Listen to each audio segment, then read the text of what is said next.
Merci, Monsieur le Président. Je voulais juste revenir sur effectivement l'étude présentée par mon ami et collègue Bouklia. Il a conclu en disant la diversification, c'est un challenge, c'est un défi, et il y a des enjeux importants pour sa mise en place. Et je voulais revenir sur est-ce que l'entreprise algérienne aujourd'hui est en mesure de prendre ce challenge, de jouer ce rôle dans le cadre d'une éventuelle politique de diversification. Je vais prendre 3 points qui me semblent importants. D'abord, sur la question de la régulation, c'est tout le problème du contexte. C'est le problème des conditions sur l'offre et de la demande sur le marché local, sur la question de l'innovation et sur la commande publique internationale que nous n'utilisons pas efficacement aujourd'hui. Dans cette diapo, je présente un peu un schéma classique, théorique, schéma de Porter, qui présente le modèle en disant la compétitivité dans une économie se fait justement par les 4 facteurs critiques. C'est le contexte, c'est les conditions sur les facteurs, est-ce que les facteurs sont disponibles pour que les entreprises soient efficaces, sur les conditions du côté de la demande, est-ce que nous avons une demande exigeante ou est-ce qu'une demande simple qui se contente d'un niveau de qualité assez bas. Et puis la question de l'industrie et des services à l'industrie. À partir de là, si nous regardons un peu les conditions fixées par ce modèle théorique, mais qui peut être utile dans le contexte algérien, nous voyons que beaucoup reste à faire. Et je vais commencer par le succès de l'exportation sur les marchés internationaux. Il faut d'abord réussir sur le marché local. Et souvent, quand on regarde l'histoire des entreprises qui deviennent exportatrices, qui s'internationalisent, c'est parce qu'elles ont gagné sur la compétitivité au niveau local, sur le marché local. Elles ont travaillé beaucoup sur les volumes pour avoir une productivité des facteurs assez élevée et pour avoir des coûts de production assez bas. Donc là, c'est une question principale. Je vais dire tout à l'heure pourquoi en Algérie, nous avons cette contrainte. Ensuite, sur ces questions d'économie d'échelle, ensuite, sur les marchés extérieurs, il faut d'abord, il faut avoir gagné sur le marché intérieur pour aller vers les marchés extérieurs. Et là, il y a des conditions. Ensuite, la question de l'innovation dans nos entreprises. Et là, quand on regarde nos entreprises par rapport à cette question, elles sont toutes ou presque de taille modeste, à quelques exceptions près dans l'industrie manufacturière. Et nous avons aujourd'hui quelques groupes qui se développent, qui font des économies d'échelle. Mais en même temps, les groupes industriels les plus visibles, ceux qu'on voit, qui dégagent des résultats, qui sont présents sur la scène nationale, parfois internationale, se développent sous le format du conglomérat. C'est-à-dire, dès qu'ils réussissent sur une filière, les excédents dégagés sont investis sur une autre filière et très peu investis sur la remontée dans la filière.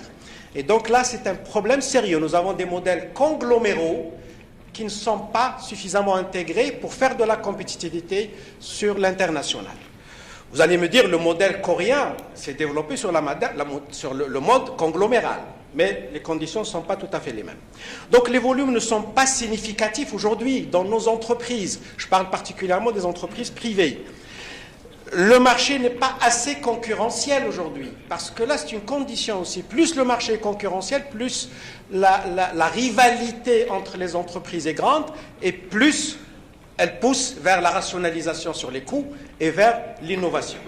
Les fonctions de production de nos entreprises sont relativement éloignées de la frontière technologique, cette frontière technologique qui permet de situer les entreprises en matière d'innovation technologique. Si on regarde nos entreprises, leurs fonctions de production sont relativement classiques et elles ne sont pas suffisamment dotées en capital technologique.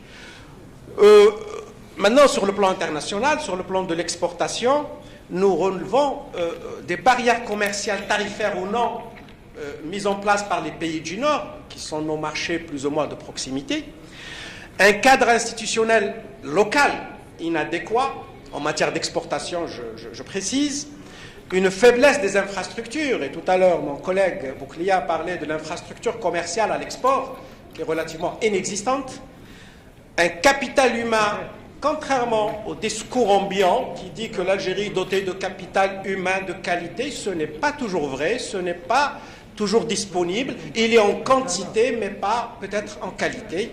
Et là, il y a un investissement à faire sérieusement dans ce domaine. Et puis, les politiques d'incitation à l'exportation sont jugées aujourd'hui faibles, mais toutes ces faiblesses ne sont pas insurmontables.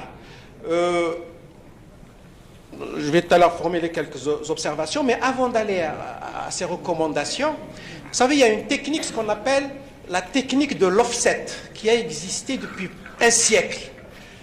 Elle est utilisée dans les pays importateurs, dans le cadre des marchés publics, et c'est une forme de compensation qu'on demande aux fournisseurs.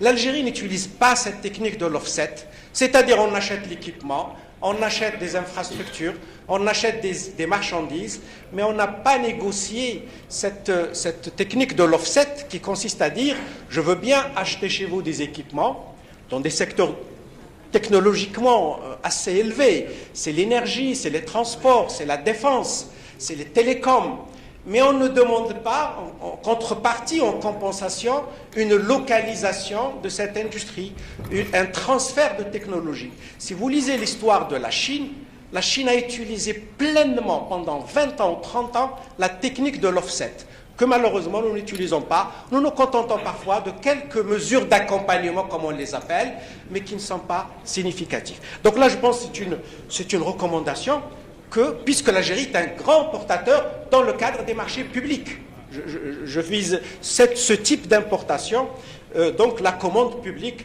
à l'international. Je terminerai par quelques recommandations pour que l'entreprise devienne un acteur incontournable dans cette diversification. Il faut qu'il y ait un fonds significatif, vraiment bien doté pour la modernisation de l'entreprise algérienne. À tout point de vue. Je pense qu'il faut le dire aujourd'hui, les programmes de mise à niveau ont échoué, globalement, ont échoué, soit dans leur dotation, soit dans leur mécanisme de mise en œuvre. Ce fonds de modernisation va viser principalement l'innovation. Ça, c'est le cœur de la diversification, comme il a été présenté ce matin par Rafiq Bouklia. Une politique ambitieuse et stable en direction des IDE, avec modulation des taux de participation. Toute la question qui revient, 49, 51, quel secteur, tous les secteurs. Là, je pense qu'il faut qu'il y ait une réflexion approfondie et un consensus qui doit se dégager sur cette question. Les IDE, on en a besoin pour notre diversification. Une question qui est aussi développée aujourd'hui dans les documents des pouvoirs publics aussi, les clusters, la clusterisation par filière pour une meilleure utilisation des infrastructures. Ça, c'est très important. Mais je pose une question. Depuis quelques années, depuis une dizaine d'années, qu'on a identifié des clusters, des pôles de compétitivité, on avait dit Constantine pour la mécanique. Moi, je me pose une question. L'industrie automobile à Oran, qu'est-ce qui s'est passé? Pourquoi cette localisation? Est-ce que Constantine est vraiment le cluster de la mécanique? Si c'est le cas, pourquoi la localisation s'est faite dans une autre région? Je ne sais pas. Donc je pose des questions. Quand on parle de clusterisation, c'est vraiment pour mettre en commun des infrastructures industrielles, de la recherche-développement au profit d'une filière. Donc il y a la mécanique, l'agro, Bijaya, l'électronique à Borj Bouarali, Jebel Abbas, etc. Bon, il y a des études sur cette question, mais il faut qu'on respecte ces choix pour que les localisations se fassent à proximité de ces pôles d'excellence. Et enfin, je reviens à la dernière recommandation tout à l'heure, celle de la technique de l'offset, une meilleure utilisation de la commande publique internationale, parce que là, nous avons une commande internationale publique assez conséquente et nous pouvons être dans une position de négociation. Je vous remercie.